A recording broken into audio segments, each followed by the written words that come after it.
Hello, everyone, and welcome to this slightly later than advertised live stream with us geeks. I'm your host today, James Denny, Global COO here at SalesGate. Tell us, Lisa, who are you? A little bit about yourself. You've already got half an hour chicken, so could we do that? Oh, that's sure. Be amazing. And then we'll do the same with Campbell, and then we'll crack on. Brilliant. Hi, Lisa Ansell. I am the co-director of Sales Geek in Essex. I've been with Sales Geek for 4 years. And one of my absolute fields of fascination is psychology, decision making, human behavior. I completely geek out about this. So it's around psychological safety and social physics and all of that stuff. So I'm really excited about today. Think that's all you need to know. You'll find out the rest. There you go, Lisa. And Campbell, welcome. Thank you, James. Yes, it's Campbell. I'm part of the team here at Sales Geek Midlands, based in Leicestershire. I think it's a fascinating subject, and knowing thyself and knowing others, and how to connect and communicate is something that I think from early years has been something that has always piqued an interest. So it's a pet subject. Hopefully I'm going to learn something today from yourself, James, and also from Lisa, but also able to share. Cool. Brilliant. Thank you very much, ladies and gentlemen. And as always, you're welcome to ask questions. So the purpose of today's little chat, this is recorded as well, so it will go back out. You can watch it on replay if you want to. So we're going to talk today about the psychology of decision-making. And now, that is a study of cognitive, emotional, and social processes that lead us to a choice between alternatives. And the thing we have to remember is that a decision is a choice. We're either going here or we're going there, or we're going multiple different ways. But something that a lot of people forget about when it comes to decision making is a choice that we are making between things. And there's lots of things that go on that inform that. So it involves how individuals perceive, process, respond to information. It's influenced by internal and external factors.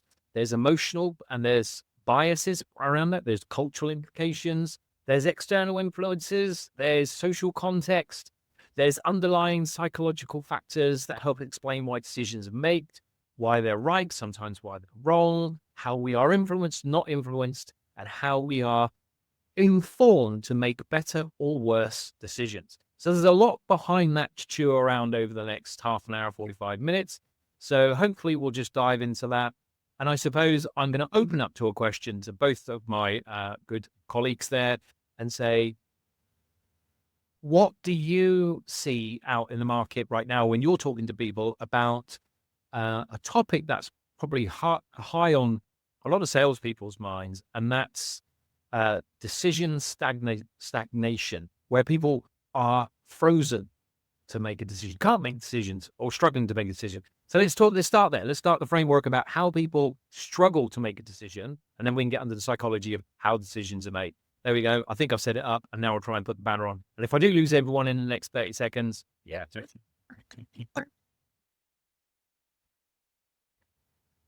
Right. I think it's a really interesting one. Decision fatigue is, there's good studies around that, and we can look at the likes of Steve Jobs. From a getting up and starting his day, he always knew what he was going to wear, and he always wore the same thing. Therefore, that was one decision that he didn't have to make. I live with another geek, and she spends a lot of time choosing the right outfit, and it's really important. But by the end of that session, she can be already fatigued out as far as getting the right outfits concerned. That's a really simple example, and I think one of the challenges, especially with today, is that there's a bombardment of your business activities, and then all the things that you need to be able to complement to either grow your business or figure out some stuff within your business, and it's that kind of being in the business or on the business. And there is, I think today, there is so much availability to data, information, and insight that actually to be able to discern that is where some of that fatigue comes from, and being able to make the right decisions at the right time. And the inaction is an action in itself, and that then creates its own set of problems, because actually, it's better to do and then fix than not do and then just be sitting with missed opportunities. So I think Absolutely. A lot of fatigue and all that input that gets pushed out there. I think a Lisa? lot of it trust, right? So I think as a business owner, as a leader, as a decision maker, we carry a lot of responsibility. And I'm not sure whether we always trust ourselves. And I think from my point of view, when it comes to what and we all do it, we all have moments when we're like, what the hell am I gonna do with this? Right. Sometimes you sit there and you go, I don't even know how to start dealing with this, right? And first of all, you need to trust yourself. You need to then talk yourself down, right? It's like, you know this, you've got this, you've faced this before, you've got through all of your worst days, you're still here, you're still going, and you need to trust yourself. So, first of all, is to kind of calm that limbic system, calm the panic, all of those kinds of things, because you can get so lost in that. So, I think trusting yourself. And I think the other thing is having the trust of others. So that psychological safety, like James was able to make an absolute hash of this morning, but he was psychologically safe enough to kind of go, no, it was me. I got it wrong. And I think we have a lack of self-trust. And I think we have a lack of psychological safety in our teams, in our leadership, in our, on our board, all of those kinds of things. And I don't think they get addressed because it becomes too human rather than being business. I think there can be a real disconnect, but actually all businesses are just humans working together effectively. And when we stop to do that, we fail to work effectively and efficiently in ourselves and as a team. That's when it all kind of, you get that freeze, you get that fright, you get that, you get that complete stillness, right? Because you go, I don't know what to do, or I'm too frightened to make that decision. Like Campbell said, you've just got to make it. It doesn't matter whether you get it wrong. You just need to do something. It's easier to apologize than to ask permission, right? Sometimes. And I think trusting yourself and having the trust of the people around us is incredibly important, essential, that we feel that, we know that, and we can move forward on that. I think that frees up a lot of that fatigue or that fear. It's basically fear and fright, right? Yeah, I think there's a lot that goes into that. I think to understand some of that, you have to dig a little bit underneath how our brains work and all that sort of cool stuff about human biology, about where decisions come from, how they're made, etc. And there's 3 parts of our brain that do that. I'm not going to go into brain sciencey stuff today, but in essence, decision making involves several areas of the brain, but the prefrontal cortex is the largest part of the responsibility of that brain. It controls the hub for complex processes. It's responsible for reasoning and logic, which we rely on a lot today, for reasoning and logic, judgment, planning, and planning future outcomes. And future outcomes is a really important part of that decision-making process. And the crucial structures include hippocampus, recording past experiences, imagining future scenarios. So whilst the prefrontal cortex can logicize what a future outcome will be, it's the hippocampus side of our brain that imagines what it might be. So we have what it needs to be versus what it might be, and what we want it to be, that desired outcome, all help us to make those decisions.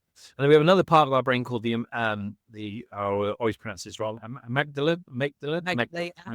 Yeah, we'll go with that. Amygdala, one of those. And that's the piece that controls emotion, reward, and recognition.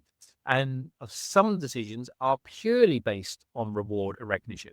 What we know from the filter of decision making, with all those brain parts and chemicals and all the other bits and pieces that goes on, is that actually it's emotion that tips us over the edge. We'll always use prefrontal cortex and everything else to build that stuff out, but emotion tips us over to the edge. And back to your point, Lisa, if you don't have emotional trust, and trust informs emotion more than anything else, then it makes it hard for us to tick the balance over into making a decision, which is why we at Sales Geek always say that as a salesperson, you are required to bring 2 things to the table 100% of the time. Everything else is a game, go play it. And those 2 things are integrity and honesty. Integrity and honesty create trust. Everything else is a process. Play the process system, and you should build fans. And obviously, we make decisions based on fandom. And I read a really good document. I forget who his name was now. Some Harvard dude a couple of years ago wrote something about this obsession with fans and liking. And he was correlating it between fans in sport, where we like a sport and we're a fan of a professional sports personality or something like that, and then liking in fans as akin to social media and the emotional status that gives us, etc. But we see, and we see then influencers come out back of that, right? So if you get a sports influencer and a social media influencer, someone you quite like and follow maybe on Instagram or TikTok, I'm a bit old for that one, but maybe if you like them and you feel that you have trust with them because they have honesty and integrity, you're more likely to make positive decisions based on their influence. They're emotionally biased and based decisions rather than logically sound decisions, which also there was a word of warning in the document that said this is part of our challenge in society and a problem maybe in some sectors of society as to why we believe some things that maybe are maybe not true or maybe not substantiated, or things that have been in the press in different ways or whatever. So we can get influenced in different ways. We tend, as a society, we're making more decisions today based purely on an emotional side rather than logically fact checking and making sure that this all stacks up. And I find that quite an interesting thing that's now filtering into the world of business and sales. For you two out in the field, are you seeing any of that? Are you feeling that? Is that something you see around your businesses? I think maybe it's the demographic of the people that I mostly work with. And I thought it was a really interesting point, this fandom point, because is that not just human connection of the modern age? Because we are fundamentally hardwired for human connection. And when sometimes that is sort of once removed, it becomes, I'm not sure that it's very authentic. And I think the other point that you made was that of influence. How do we influence? How do we influence the people around us? And how do we influence the people who we want to buy from us? And how, both internally and externally. So I think that's a really interesting thing. I think people have almost like misunderstood. We're all so craving human connection, especially after we were shut down and all of the rest of the stuff. And we managed to do that in an online way because we needed to be connected. And I think it's probably taken us off path. But I think those who are maybe more grounded or have got more experience or more trust in themselves and their kind of emotional maturity or trusting themselves before that all happened, I think that's less likely to affect them. Whereas I think younger entrepreneurs and younger people coming into business and how do we sell? We sell an awful lot online and we do all of that. I think are more kind of swayed or influenced. And I think influence is a really interesting thing because if you are absolutely clear on who you are and what you stand for and what you're doing and what your purpose is and what your values are, that it's much more difficult to be influenced or moved. And I think for the most part, the people that we work with tend to be more mature. I'm not saying that, I don't think we work with enough kind of really young entrepreneurs. I do work with a few, but I think maybe people are more robust. Well, I mean, certainly when you get to my age, you'd want to think that you know who you are and what your values are and what your purpose are and what you're here to do. But and I think we're less influenced in this kind of in these weird worlds. I don't know. What do you think?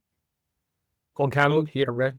Okay. Well, I'll anchor into influence and influencers. So, and I'd say probably last 12 months, last 6 months, when I've been recruiting and building up particular teams. Now there's a guy who does some stuff on TikTok. He does on Instagram, but he specializes in interview techniques, and he's very aggressive. His content is quite loud, and he shouts quite a bit. and he leans right into the camera. And it goes to that disingenuous parts of what you were talking about, Lisa, which is the foundation of integrity and honesty. And I've had a couple of candidates that have come and interviewed, and as they're sitting there, I just hear this guy and I hear his content, and what they haven't discerned is the fact that he shouts isn't necessarily because that's what you should do in an interview. It's because he's dealing with tiny phone people and he's trying to get your eyeballs, and he's using that as his hook. But they've taken that content, they've now got a bias that is conscious or unconscious, and they're now using that to then try and project themselves and answer the questions. They might have some tangible stuff in their answer, but the way that they're delivering it has been influenced, and that influence has then created a disconnect, because all I feel as the interviewer is it's just disingenuous. It doesn't relate to who they are and what they're doing. They're just trying to mimic. And I think that kind of, it leans into about that noise. It leans into unconscious bias. And I know that if we go back, coming out of lockdown, and Google did some really interesting studies on this, how to engage with male and females from a post-lockdown perspective. It was much easier to shake a guy's hand than it was to shake a lady's hand. Again, unconscious bias, the whole lot of what's that new etiquette like, and looking at that all, it comes to that behavior, and that behavior through either, as I say, an unconscious or a conscious action, to turn around and go, you've just missed the opportunity to make an impression with a key decision maker because you didn't shake their hand. And actually understanding that, and then understanding how to read the room and read the people, it's an ever shifting landscape. And I think, to go back to the guy on TikTok, the problem is there's so much content coming out that it then creates this bias that people they want the golden nugget, but they don't understand how the nugget's constructed. Therefore, it then forms something that's disingenuous, which creates that subconscious or conscious question mark. And that's enough to then go, yeah, I don't know what it is, but you're not my people, or this is not my guy. That's interesting. Let me ask you both a quick question then. I think I might have picked out the answer from what I think you might say, but I'll ask. Do you think that we're talking about B2B, right? Let's just deal with that. Let's not deal with consumer, although consumer buyer behavior heavily influences your business buyer behavior, right? So those two are conjoined aspects of how you make a decision. So how you operate and procure and buy services for yourself as a consumer, how you buy online, how you shop, really does influence what you do as a business buyer as well. But we're not getting into that bit today. Slightly different subject. But do you think that business, B2B buying habits, decision-making habits have changed pre-lockdown to today? So there was the lockdown, then post-lockdown, and we're kind of 5 years out the other side. Are we 5 years? Yeah, we are. We're 5 years out the other side. So has it changed? And if so, do you two feel between you've observed what bits have changed? I think our route to information has changed. I think our use of social platforms has changed because that was all we had, right? And so there's been a huge shift in habit, in behavior, in all of those kinds of things. And I do think, if you look at LinkedIn, so most of our stuff, pretty much everybody that buys from us either goes directly or indirectly from LinkedIn. It's business platform. That's one we sit in very happily. It's where I make a lot of noise, where you make a lot of noise, where we all make a lot of noise. Where this will be later. Yeah, noise.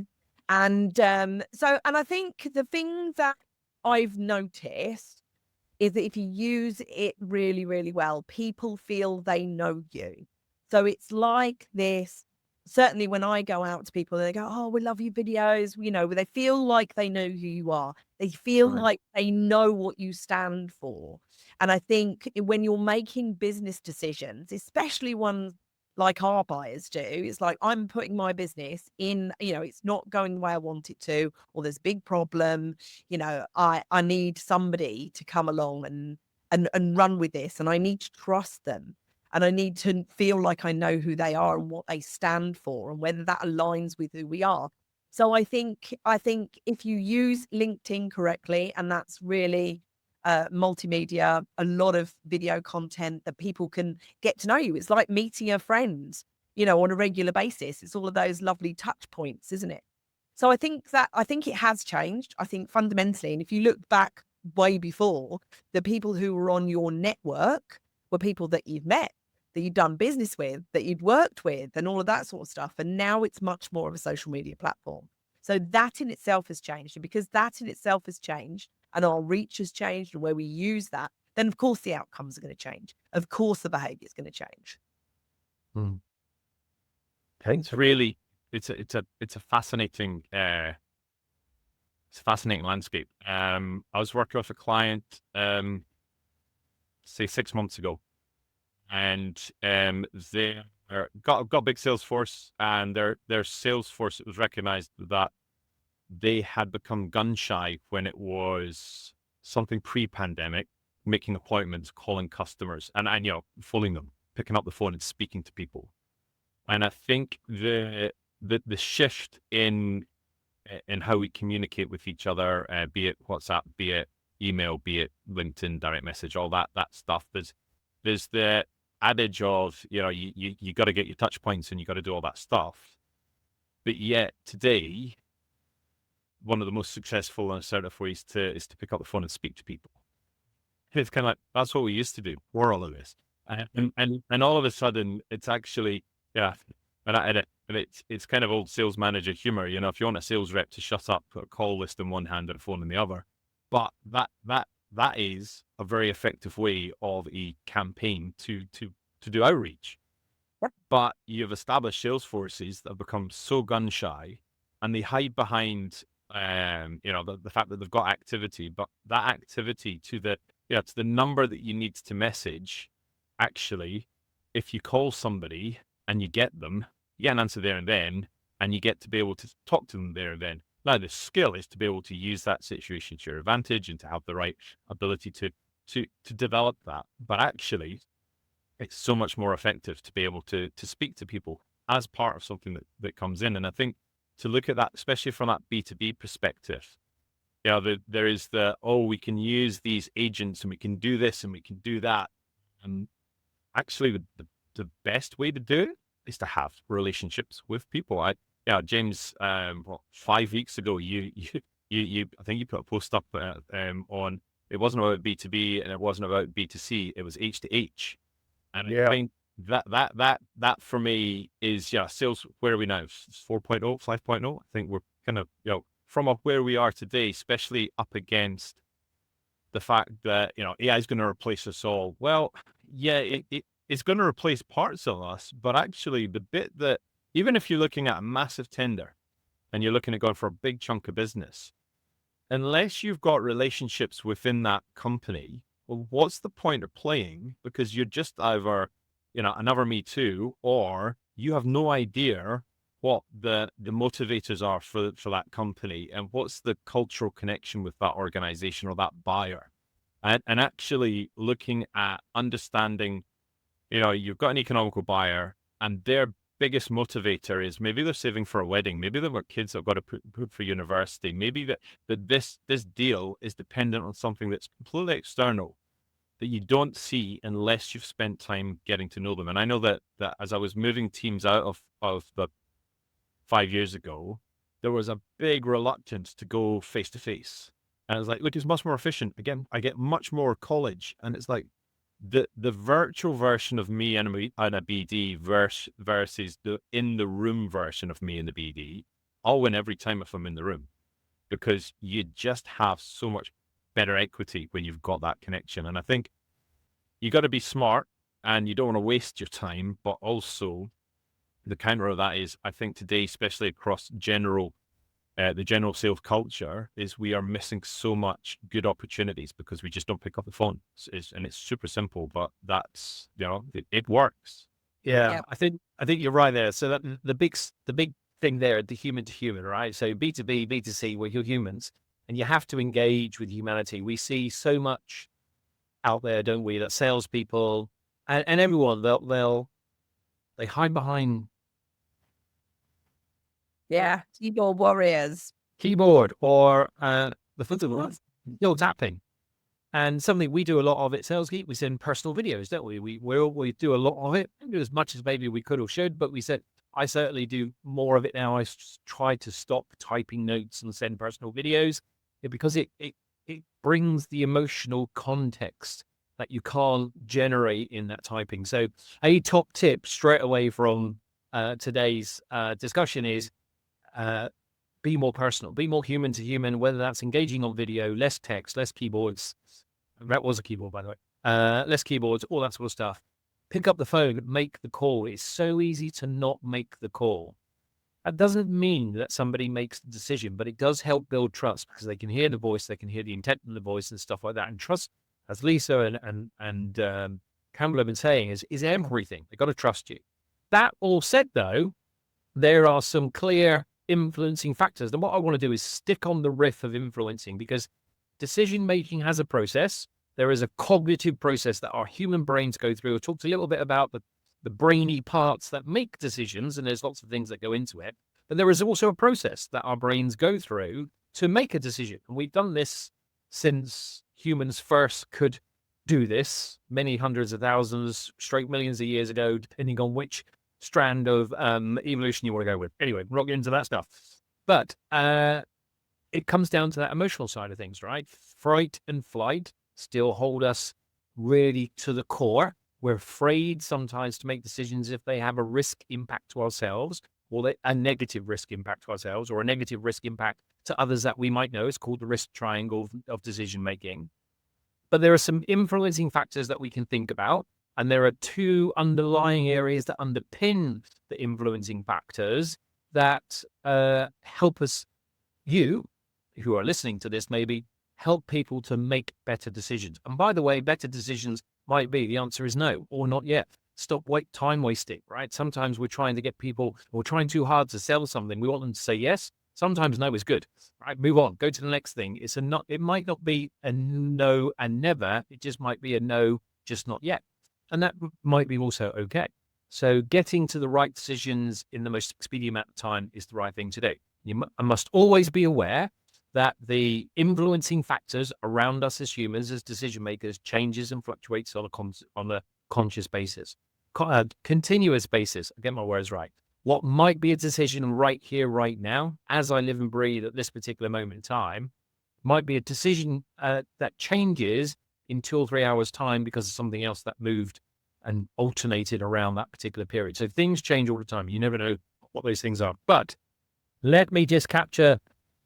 I have to do this from memory, so live with me, folks, on this one. So I've got to go draw into my psychology. Textbook's pretty hard on this one, so go with me on this one. So influencing factors, there's a few things in here. Number one you have to take into consideration is the decision type you're asking someone to make. And there are broadly, and I'm being very broad with this, all right? There are more than this, but I'm being broad to keep it even simple. There are 4 key decision types. There's routine versus strategic. There is minor versus major.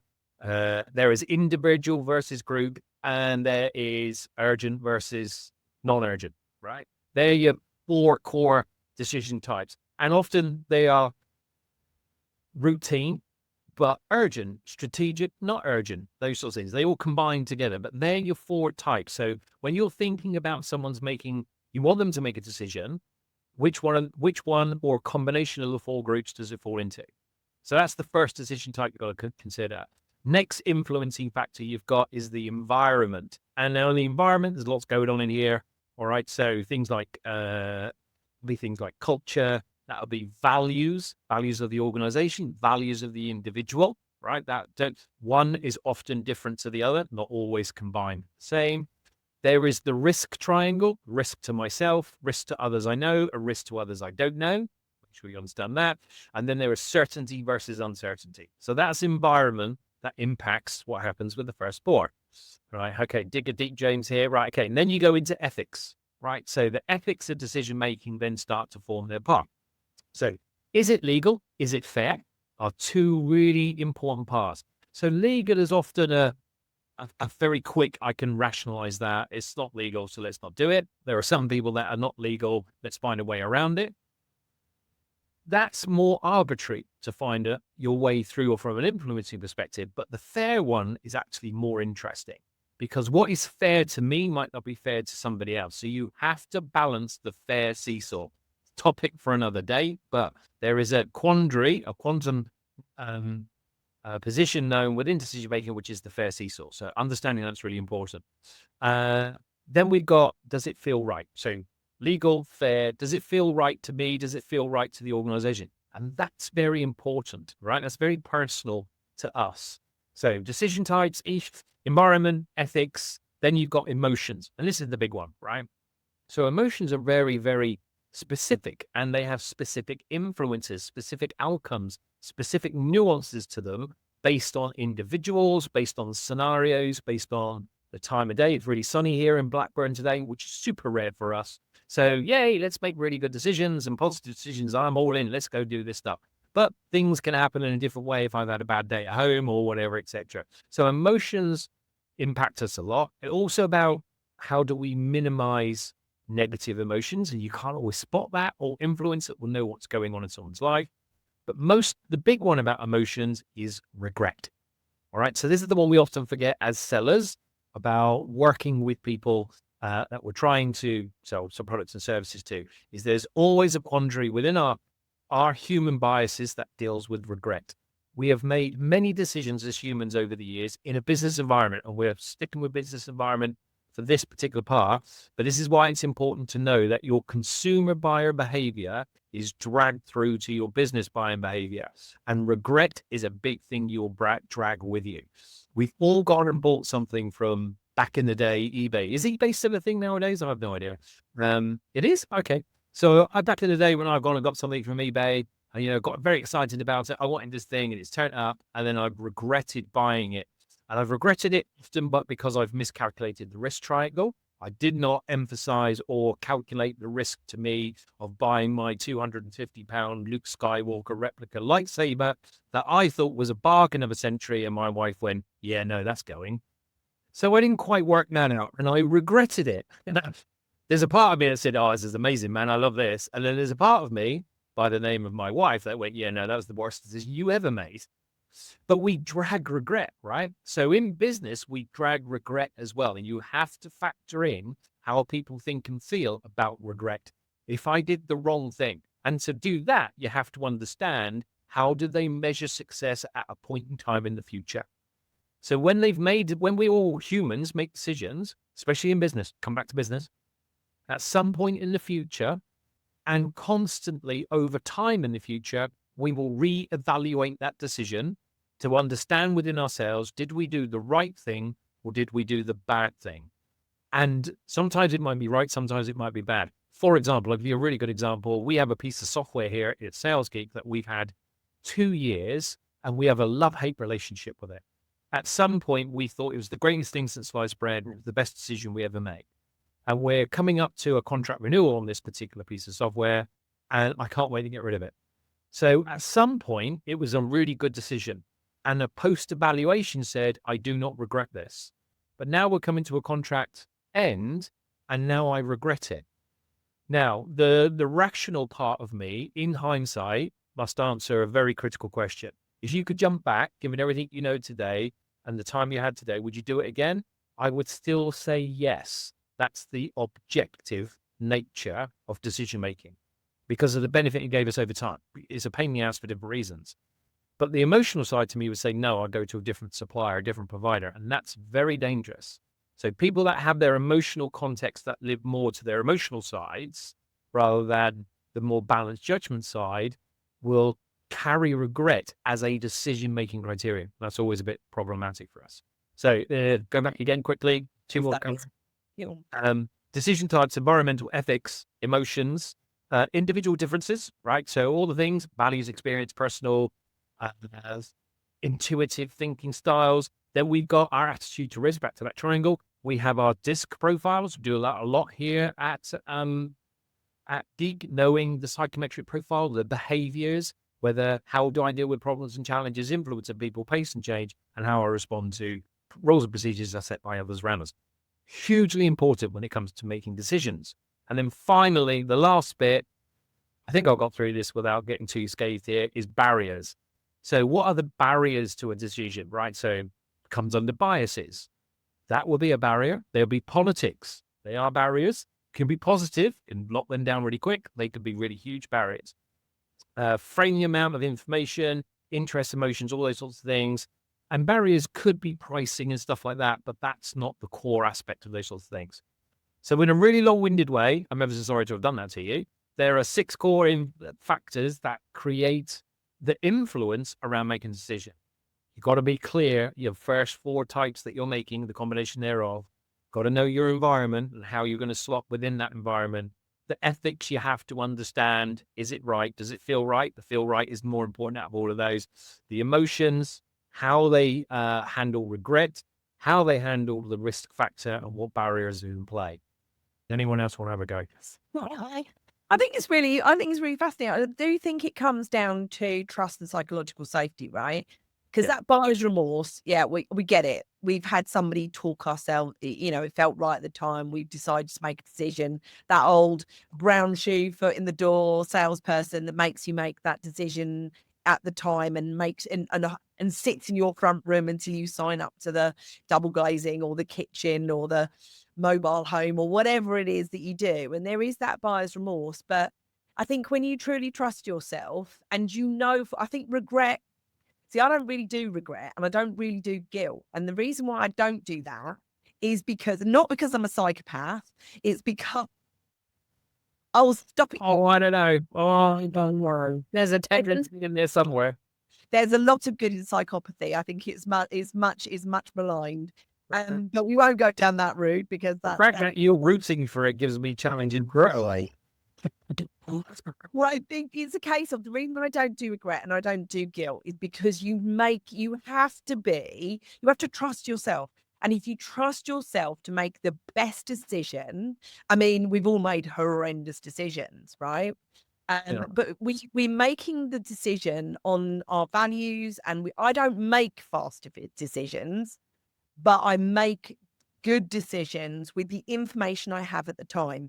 And I trust myself and my self-knowledge that I know that I've made a decision. Now, times change, experience changed, and we move on and we learn about, just like with your software, we learn that, yeah, okay, well, maybe I didn't understand the brief in the first place, or maybe I didn't understand how we were going to use that, or maybe I didn't understand how my business has changed. It doesn't necessarily mean you've made a bad decision. It means that you didn't have all of the information at the time, or you didn't, I'm very, very thorough about my decisions, like extremely thorough about my decisions. So it means that actually there isn't much space for regret. There isn't much space for guilt, but there is a lot of space for learning. And I think that's the psychological safety. I'm psychologically safe in myself. And I think organizations need to be more psychologically safe for people to make the mistakes or those wrong decisions, because ultimately you're putting responsibility in their hands. So give them that, give them the trust, give them the responsibility, give them the support, make sure that you support them as, servant leaders or whatever else it is you need to be. But I guess that's where I kind of sit. Cool. I want to ask a billion questions there. Be a bit challenging on one or two of those. But anyway, no, I'll leave it there. Campbell, did you want to say anything to that one? I think I've got a couple more on that. Yeah, I think for me, and in preparation for today, I was thinking emotionally about things that I have a strange connection to, and insurance, I think, is a really good example to take everything that you set up, James, and then start looking at the process of why do we have insurance and what does insurance give us, and also how some people will buy one policy and other people will buy another. Looking at regret, I regret using the household insurance that we've had because when I came to use it, it let me down greatly. But I thought I had something that was giving me security and comfort, and I was more than happy to pay my dividends. But when it came down to the engagement, it was all the gear but no idea as far as that goes. But you look at, from a business perspective, and you look at, say, stock management and warehousing, and I know the businesses that I've been involved in where I've been sitting as a director, understanding a good partner for insurance and paying those fees to the right company allows me to trade ethically, allows me to know that if my warehouse was to burn down, if you've over or under egged what you've got in there, that the vexing that will happen, because they'll start removing 50% and 75% and 90% of what they pay you back because you've thought you could be clever. And I think emotionally, when we then look at the I factor of the company we're working with, the decision maker that we're engaging with, understanding that emotional journey, understanding what's important for them, and then you look at the fact that the majority of us are more than happy to pay insurance, month in, month out for either personally or for our business, because it gives you the ability to have confidence in if it goes wrong, you're covered. And I was with a business owner last week, and his restaurant had burnt down, and he was like, I was gutted for about 2 weeks, and then I got £500,000. I'm not gutted anymore. If he wasn't insured, or if his insurance wasn't a good product, then you just think about that from an owner's perspective and from an emotional perspective. And he genuinely was really disappointed, but actually he was like, no, I've got cover and I've got that security. And you think about that from that survival perspective, that feeling perspective. And then some of the frameworks and the understanding of the bits that go into decision making and the bits that go into either remorse or actually this was the right thing to do and it was right to do it, all layers into that. And effectively it's the feel. It's what's that giving you, and is it giving you a feeling where you're happy to endorse and recommend, or you're looking at it and going, yeah. When we took it out, and I think there's a lot, especially with AI, there's a lot of people promising the world.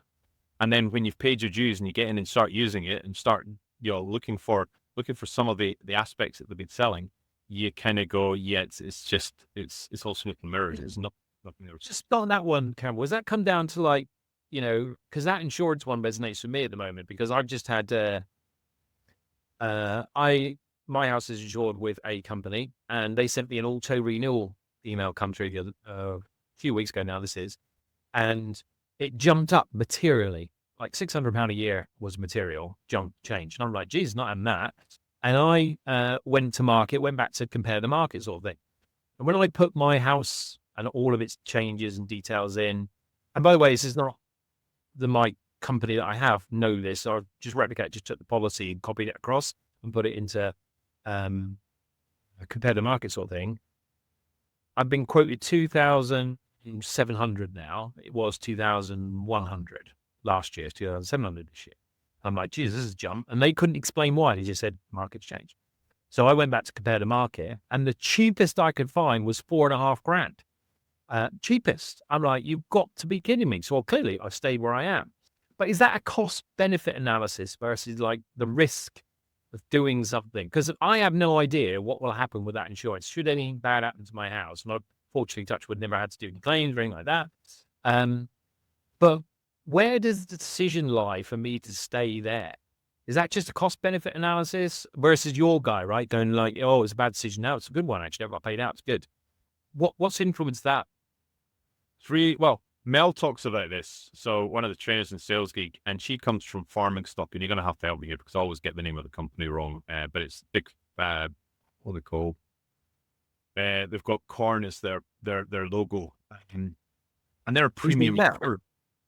Yeah, Armel. But she I have no idea. Something to do with chickens. She always uses that company, and she knows she pays over the odds, and she knows she does it because it's the same person that she speaks to that her dad spoke to, and she's got a personal connection with that company, and therefore she's more than happy to just take their lead and go with them. And I think it's a real, from a strategy perspective, from a customer engagement perspective, it's the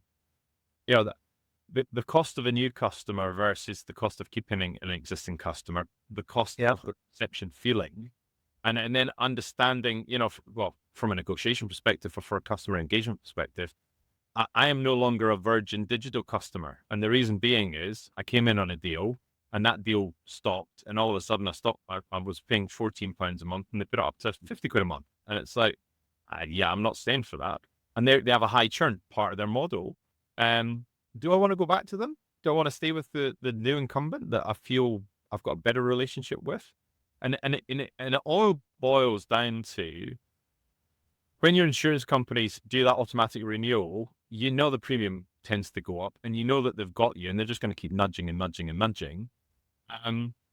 But actually, they've lost an equity opportunity where they could have framed that in a way to put their prices up, but then give you security and also be able to benchmark you against the rest of the market and go, by all means, you're free to go and have a look around. And then all of a sudden you find these guys are still £2,000 cheaper than what this new price is. Therefore, Yeah. I'm gonna. But look at that emotional roller coaster. And in one way they've brought you in and hold you closer now. But what if it was the counter to that and you discovered you could find it for £1,500?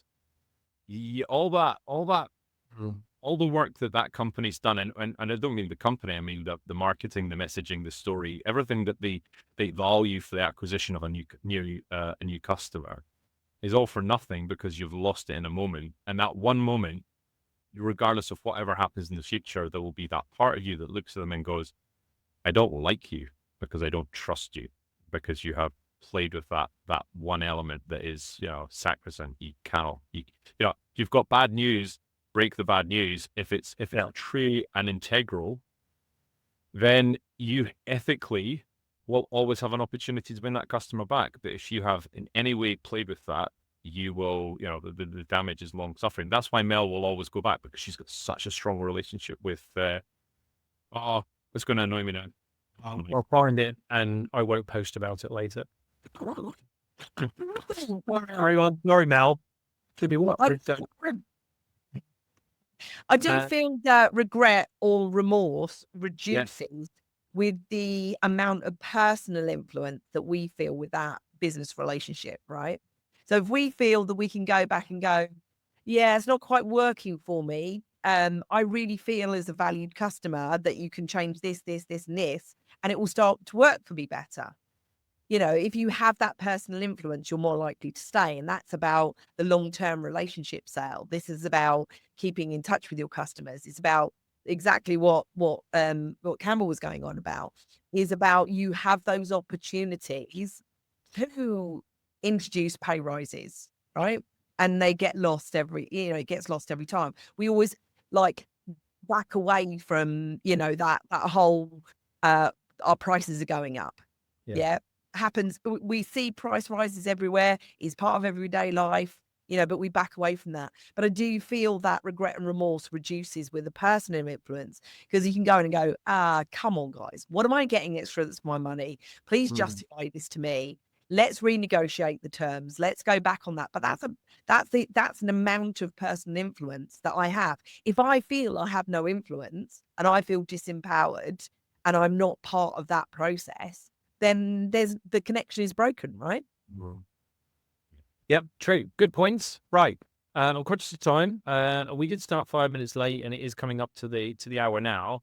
So give me some top tips. If you were to give someone, you're out there at Geeky Training, on how to influence decision making, whether they be steps, stages, I don't know, top tips, what would be some of the factors and things that you would say to someone? Think about these things. Yeah, Okay. I think. Lisa, go first. Then go, Lisa. I think it's about set out your table. So what do I know? What do I don't know? What do I believe? What do I want? What are these? What is that? And I think that whole process that you went through with a decision making is really, really insightful and really, really useful, and allows you to process. So what's my framework? Set out your stall. And then you can see it and you can share it and you can be really clear and create that business case. So I think it's always about setting out your stall. So I guess that's, I think when you set out your stall and you communicate that, and you get people on board with that journey, those are my top tips. Bring people. Everything on the table. set out your stall. Go on in, Campbell, give me a top tip. Okay, so always begin with the end in sight. So what's the result you're looking for, whatever that is, and let's call that Yep. R. I love a good, an engineer's head, love a good formula. And I look at T plus F plus A, and that's my formula. Hang on a minute, I need a whiteboard. Well, I've got one. Go on. I love this. Agree with that. No. Right. So T plus F. that's for me, but for the decision maker, I do a little bit of algebra. I'll move the letters around, and then it's F plus T plus A equals my result. We need to know what they are. Well, the T stands for thought.